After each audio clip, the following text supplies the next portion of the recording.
Anies jago ngeprank, publik tak bosan, dihadiahi song. Retorika itu mampu membuat sejahtera dan meningkatkan kualitas hidup. Demikianlah barangkali yang tersirat dalam benak Anies terkait kesukaannya bermain retorika. Fakta sebagai umat Islam, Anies tidak mampu menunjuk diri sebagai pemimpin fatonah sebagai ditulis dalam ajaran Islam. Berbagai media telah menganalisa dan mendeteksi tujuan politik dari tuturan Bumi ketika berbicara di pelantikan sebagai gubernur. Anies memancing spekulasi publik. Banyak yang menyatakan kalau Anies berubah menjadi pemimpin sehingga spekulasi mengenai strategi Anies menuju kursi presiden. Anies yang dari dulu dikenal sebagai sosok prajurit penuh kebangsaan, mengedepankan toleransi dan lain, merasa kontraproduktif dengan pidatonya yang menyebut kita kembali ke perpihakan untuk kaum pribumi. Tudingan inilah yang digunakan lawan politik Anies untuk menyerang di awal kepemimpinan. Dari sudut pandang ambisi politik, Anies memang dinilai sebagai sosok yang berambisi menjadi presiden. Terbukti dari keikutsertaan Anies dalam konvensi Presiden Partai Demokrat jelang Pilpres 2014 lalu. Anies sempat berjuang di konvensi Partai Demokrat, lalu hasil akhirnya tidak sesuai harapan. Rupanya, sejak awal dia memang terobsesi maju di kontestasi Pilpres. Hilang harapan menjadi calon presiden, Anies kemudian merapat sebagai salah satu juru kampanye Jokowi dan menghasilkan kursi menteri baginya. Namun nasib dan kapasitas Anies sebenarnya tidak cukup mumpuni. Kemampuan mengelola kementerian pun dianggap banyak kelemahan dan akhirnya Jokowi tidak lagi memberi kesempatan. Akhirnya menjadi sosok bengong, dia justru didapuk oleh Gerindra dan PKS menjadi Jakarta sebagai batu loncatan secara politik. Benar saja, Anies memang oportunis tulen. Dia tega menjadikan warga sebagai tumbal politik dan mereka hanya disuguhi zong berupa janji manis sebagai gaya spesifik yang oportunis tulen. Pidato pertamanya sebagai gubernur dimanfaatkan sebagai kampanye awal diri untuk meraih dukungan seluruh masyarakat Indonesia. Jadi bukan untuk warga Jakarta saja, Double Speaks menjadi jalan tukang yang diambil Anies untuk meningkat popularitasnya. Fix bahwa Jakarta sebagai batu loncatan dianggap lebih dari cukup jika menulis hanya pada bagian paling mungkin dilihat publik. Dan tim politik cukup cerdik. Anies melihat kawasan elit yang secuil itu diupaya menjadi etalase Anies agar citranya ditipikan menjadi nasional meroket. Akankah publik terpaya dengan gaya pencitraan yang sangat vulgar? Jika mereka mampu membaca gelagat, haruslah meneropong generasi Jakarta secara menyeluruh. Dan lihat saja Jakarta selama 5 tahun belakangan.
Anies jago ngeprank, publik tak bosan, dihadiahi song. Retorika itu mampu membuat sejahtera dan meningkatkan kualitas hidup. Demikianlah barangkali yang tersirat dalam benak Anies terkait kesukaannya bermain retorika.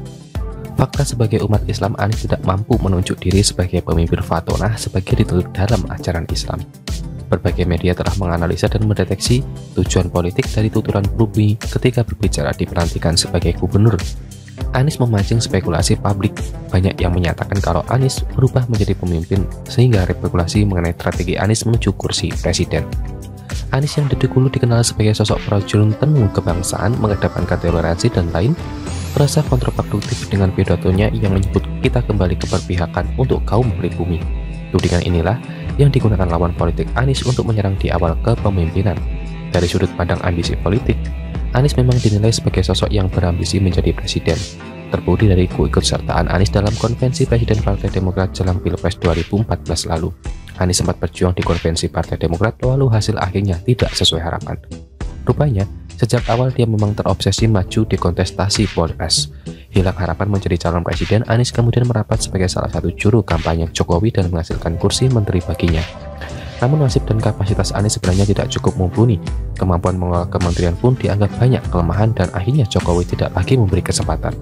Akhirnya menjadi sosok peluang, dia justru ditepuk oleh Gerindra dan PKS menjadi Jakarta sebagai batu loncatan secara politik.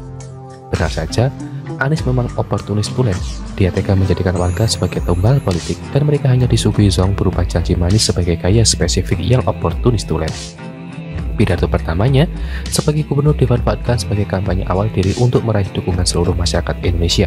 Jadi bukan untuk warga Jakarta saja, double speak menjadi jalan tunggang yang diambil Anies untuk meningkat popularitasnya. Fix bahwa Jakarta sebagai batu loncatan dianggap lebih dari cukup jika menulis hanya pada bagian paling mungkin dilihat publik. Dan tim politik cukup cerdik. Anies melihat kawasan elit yang secuil itu diupaya menjadi etalase Anies, agar citranya ditipikan menjadi nasional meroket. Akankah publik terpaya dengan gaya pencitraan yang sangat vulgar? Jika mereka mampu membaca gelagat, haruslah meneropong generasi Jakarta secara menyeluruh. Dan lihat saja Jakarta selama 5 tahun belakangan.